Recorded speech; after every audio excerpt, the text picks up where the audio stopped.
rainbows and messages of hope on closed buildings, and just something positive for a change and artistic to entertain yourself, Yeah. and get some exercise.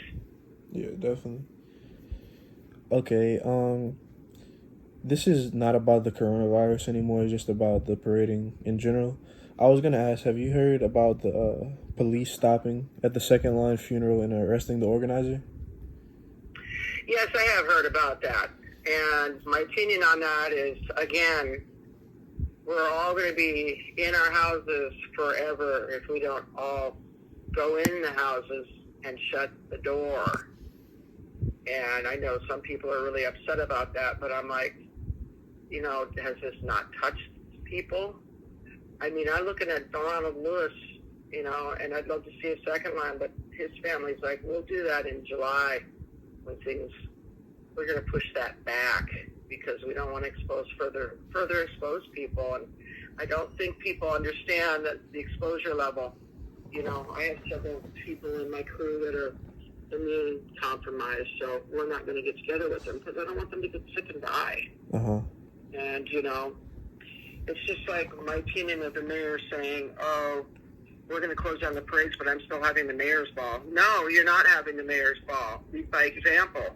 And I think she made a huge mistake there. She should have stepped out and said, I'm canceling the mayor's ball to send a message to all these mayors and all these other cities and to everybody in New Orleans that I'm shutting my stuff down and yours. And that would have been a little bit more of a lead by example. I think she made a mistake there when she went the other direction, and I think that's why these people are still gathering. Yeah, that was pretty selfish.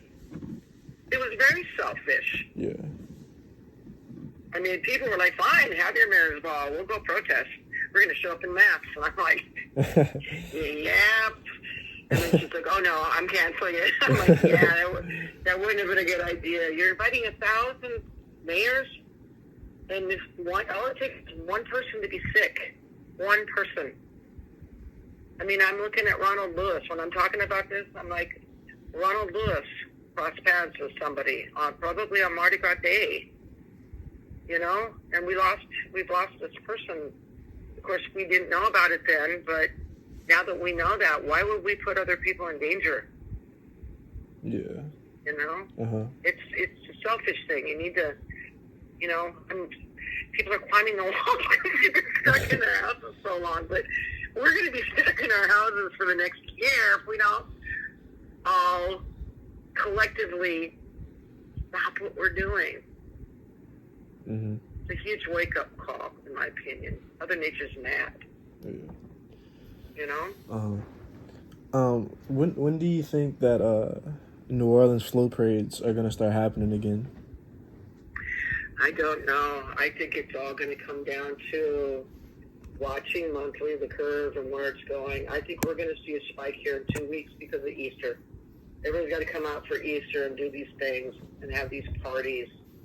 And then, 14 days later, all of a sudden a bunch of people are infected. So I'm a little concerned, Mm-hmm. I'm just concerned we're going to see another spike here because other places have seen it too. And we're not learning. We're learning from it.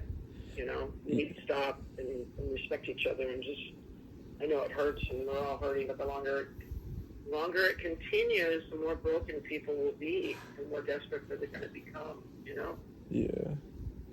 So, say if the social distancing continues and, they don't even have float parades next year, how would that affect the group?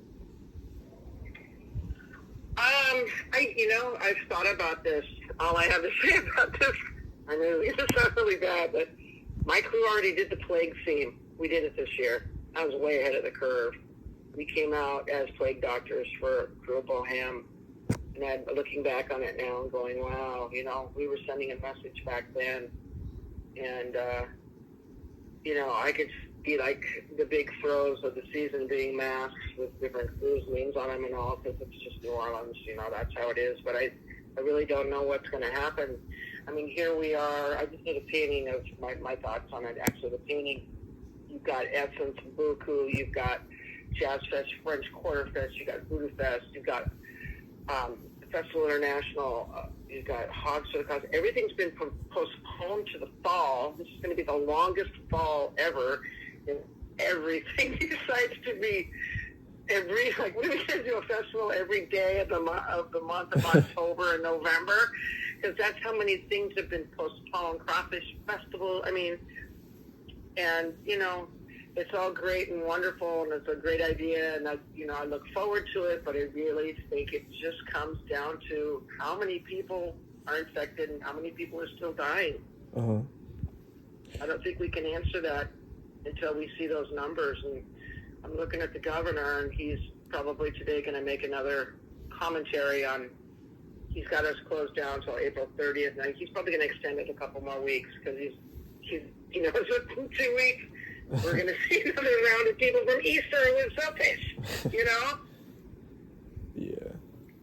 I don't know. I'm in an age group that they're saying my age group is more susceptible to catching it than other age groups. I think we're starting to see it mutate, and we've seen some kids get it, and we've seen some old people come out of it. So I don't know. I just think it's a health issue. Like, were you eating well to begin with? There's a lot of people who are in these situations where, they're the ones who are most vulnerable. Uh-huh. It's like my friend in the Ninth Ward, she goes, I know all these homeless people. They're very vulnerable. What do I do to help them? Collectively as beings, we need to be helping each other and not being mean to each other.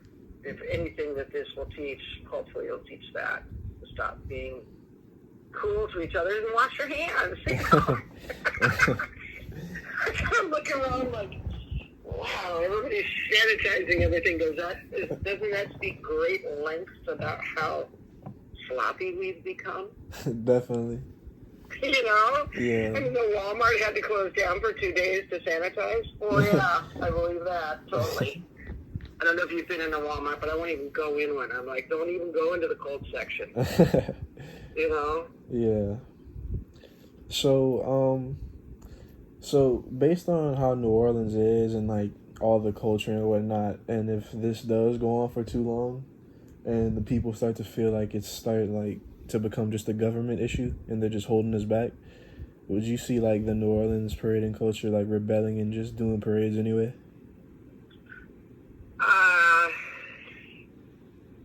I think that they will find a way, yes. I think we're very resilient after going through Katrina. I think that of all the places I've ever lived, that the people here are very, very resilient. And if they can't parade, they'll find a way to parade food or something to help each other. I think this is a very tight-knit community, and I don't think you could squash the parade culture that easily. If anything, and you try to, it'll come back stronger. And my dream of all dreams is Mardi Gras does roll next year, and there's no tourists here, and it's just us locals enjoying what it is that we own.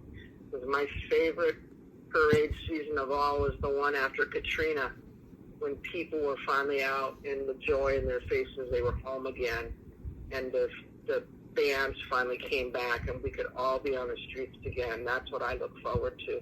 Get careless about the tourism. I think it had gotten grossly overpopulated, as we saw this year, with the many deaths that were going on, and just too many people out there. I've noticed it in the last few years. The tourism industry's pushed it so hard that sometimes you are afraid, and it's not fun because people are coming up, touching you, and they expect you to give them something. And I think this whole thing will kind of quash some of that. I think because people were pointing fingers like, "Oh, Mardi Gras caused this." No, I'm sorry. Look at spring break in Florida and look at all the phone and the GPS there.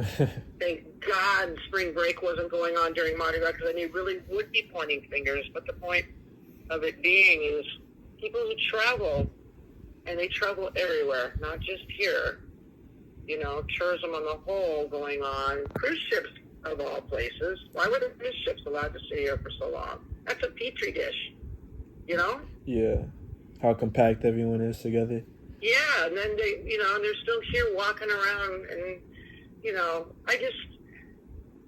can't stop parade culture. You can't stop New Orleans culture. It's part of the fiber of the city. Yeah. And I think that, if they cancel this, that, or the other, I guess we'll know in October when Cool Boo goes to roll. Mm-hmm. you know? Yeah.